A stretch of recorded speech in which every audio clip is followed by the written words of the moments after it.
On January 15, 2026 at 8:05 a.m. local time, 6 Beaver drones took off from Kherson toward a Russian airbase north of Jankoy.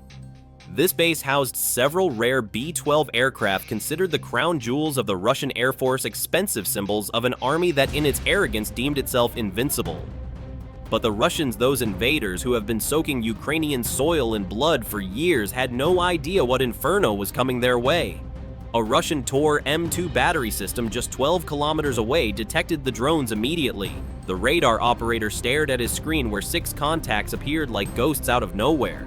What he didn't know, 6 drones against 16 missiles, the odds looked catastrophic.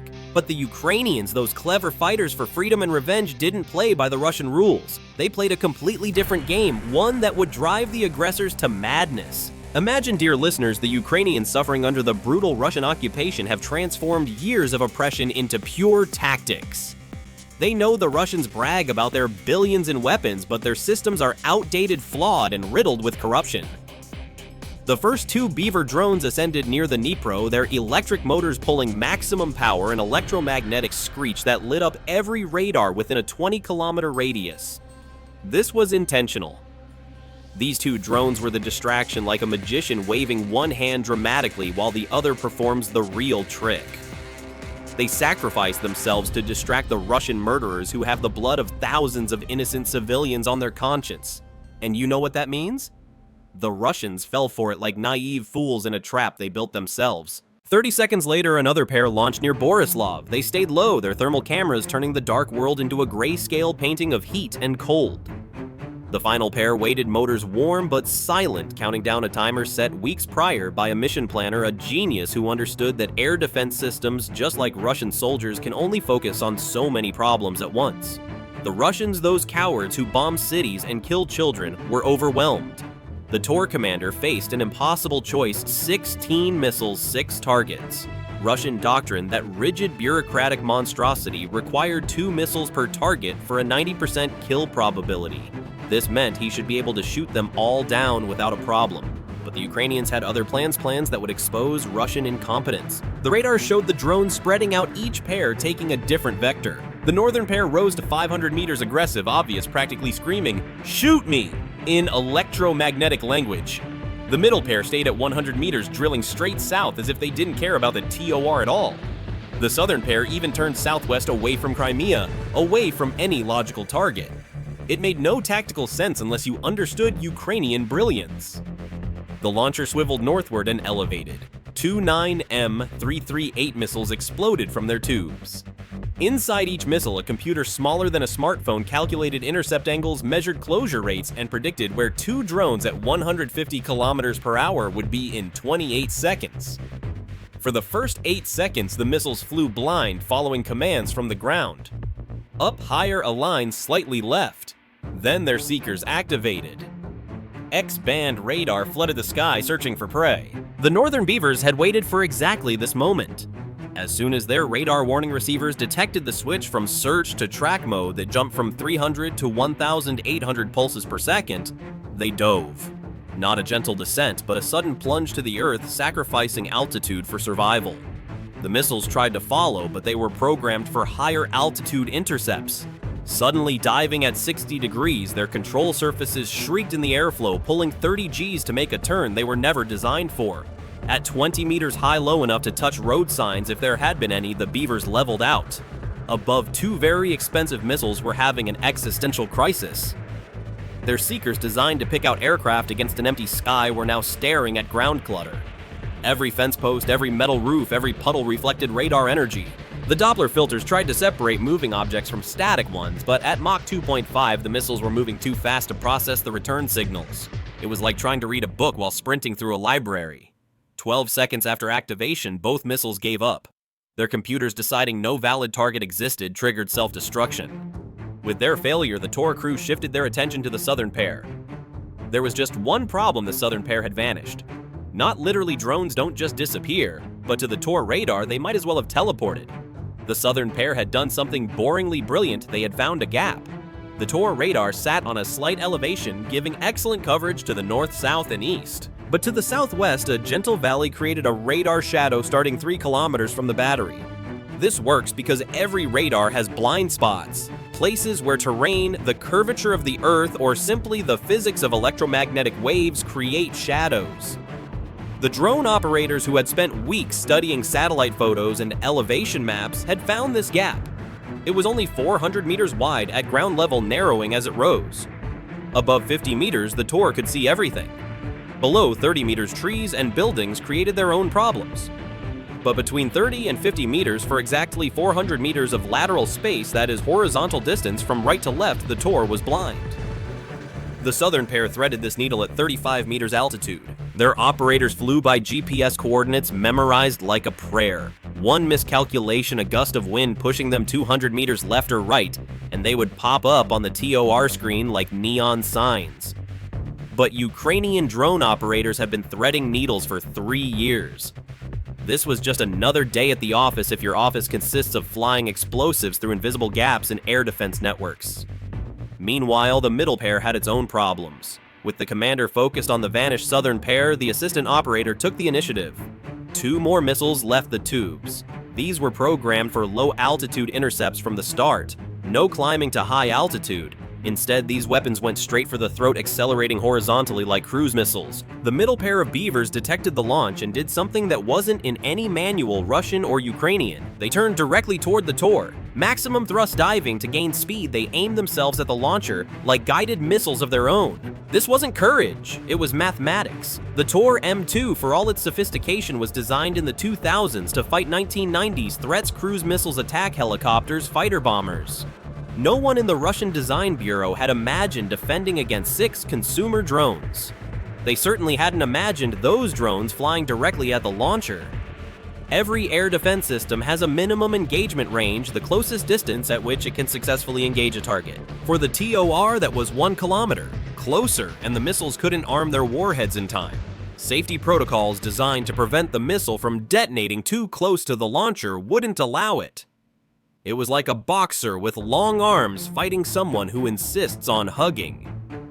All that range becomes useless when the opponent is inside your guard. The middle pair of Beavers would reach that 1 kilometer bubble in 36 seconds. The missiles already in flight were programmed for an intercept at 3 kilometers. Now their computers were frantically recalculating, trying to hit targets accelerating toward the launcher rather than away from it. The missiles tried to reverse course, pulling so many Gs that their airframes groaned. One missile control surface actually snapped off, sending the weapon tumbling through the night sky like a 100-kilogram lawn dart. The second missile managed the turn but ran into another problem. It was now chasing targets flying toward its own launch point. If it continued, it would fly directly over its own battery. Safety protocols kicked in again. No Russian missile was allowed to endanger its own launcher. The weapon self-destructed 800 meters from the Tor, close enough that the crew felt the pressure wave. The Beavers flew on their simple electric motors humming through the night. They had beaten one of the most sophisticated Russian air defense systems, not through stealth or jamming or exotic technology, but through mathematics and physics. It was the kind of tactical creativity that comes from having fewer resources than your enemy. The only problem Russia has: metric tons of resources. Resources the drones would soon experience firsthand. The 6 Beavers crossed into occupied southern Ukraine at 5:11 a.m. and immediately everything got harder. The Buk M3 near Novokakhovka had been watching them for 6 minutes, tracking their heat signatures through its 9S-36 radar while they were still dealing with the Tor. This wasn't a mobile unit caught by surprise. This was a prepared position with a commander who had been fighting drones for 3 years and had the receipts in the form of Ukrainian lives he had taken. The Buk launched without warning. No search radar sweep, no target acquisition phase, just missiles straight into the air. But something was different about these launches. The missiles didn't ascend in their typical ballistic trajectory. They went flat, horizontal, shrieking toward the drones at treetop level. The Buk was using its party trick track via missile, where the missile itself became a forward radar relay extending the battery's vision 40 kilometers beyond what ground-based systems could see. Imagine that the missile is flying towards you at Mach 3, and while it does, it paints you with radar and tells the ground station exactly where you are. It is Hunter and Scout combined, a 700-kilogram flying radar station that ends its mission by exploding in your face.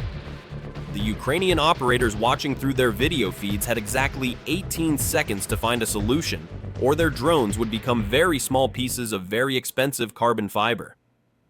The lead Beaver operator spotted salvation in the form of a grain silo, one of those massive concrete towers that dot the Ukrainian landscape like industrial mountains. The drone dove hard, sacrificing altitude for speed, aiming for the narrow gap between the silo and its loading facility. The missile tried to follow. Its seeker locked on, transmitting position updates every tenth of a second back to the book battery.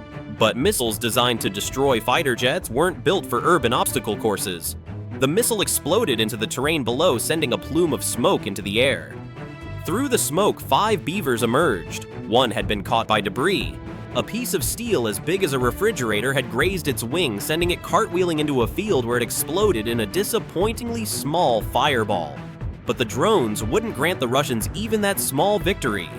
The Buk commander stared at his screen with the expression of someone who had just been cheated at cards but couldn't prove it. His system could track 36 targets simultaneously, engage 6, and had a response time in milliseconds.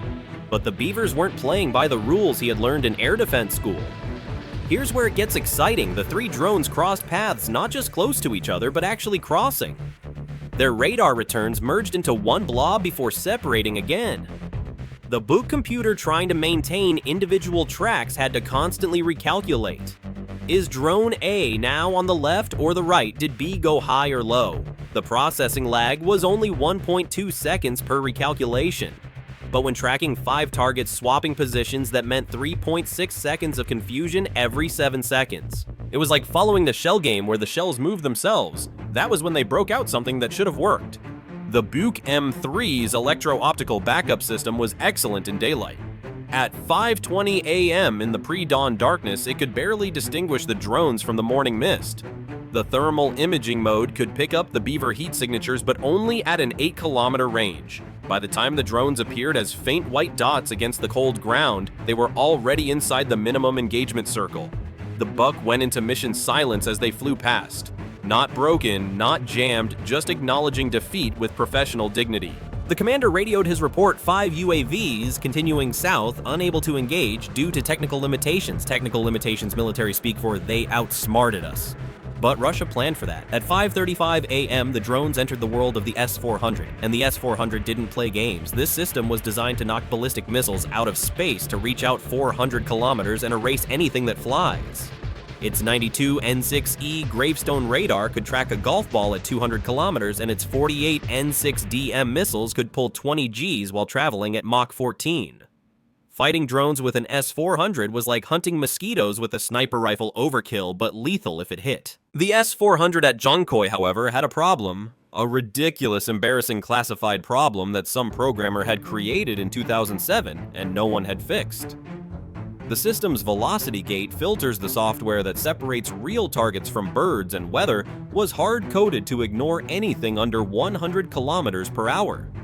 Not adjustable, not overridable, burned into memory like a college tattoo you can't afford to remove.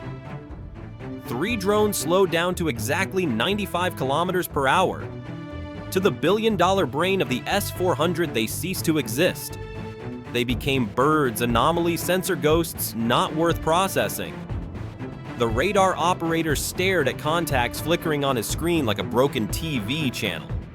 There one sweep, gone the next back, but in the wrong place. But S-400s never hunt alone because they are long-range assets. They have short-range units like Panzers protecting them. And now Panzer systems were repositioning from Jankoi to Saki, finally figuring out where the drones were headed. In 8 minutes, the airbase would be covered by point defense systems specifically designed to destroy drones. The race was on.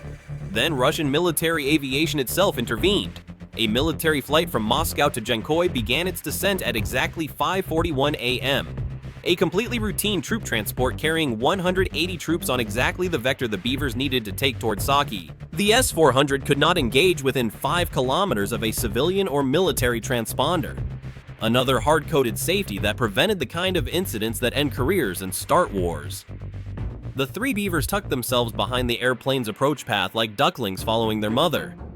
Not close enough to be dangerous, but close enough that any missile engagement would trigger every safety protocol in the Russian air defense network. For 8 glorious minutes, they had a bulletproof shield made of liability lawyers and international incident prevention. The Russian air defense commander screamed into his radio, demanding the flight be diverted. Air traffic control screamed back that you can't divert planes without cause. The Russian pilots wondered why everyone was screaming at them when they just wanted to land on time. By the time everyone stopped screaming and started thinking, the Beavers had cleared the S-400 engagement zone and were diving toward Saki at maximum speed. Behind them, the flight continued its approach and landed safely, completely unaware of the crucial role they had played in getting through Russia's air defense network. But during those 8 minutes, the Panzers had made the 20-kilometer trek north to Saki. The Panzer S-1 arrived in Saki at 5:46 a.m., its crew still trying to fold out the stabilization jacks while the radar was already searching for targets. This is not how you're supposed to deploy an air defense system. The manual called for 5 minutes of setup time, leveling the vehicle, calibrating radar, warming up fire control systems. They had maybe 90 seconds before the Beavers arrived. Forget the jacks, the commander decided. We fire from the wheels. Firing from the wheels meant 60% accuracy at best. The vehicle would rock with every cannon shot. The radar would lose fine track and the missiles wouldn't guide properly. But 60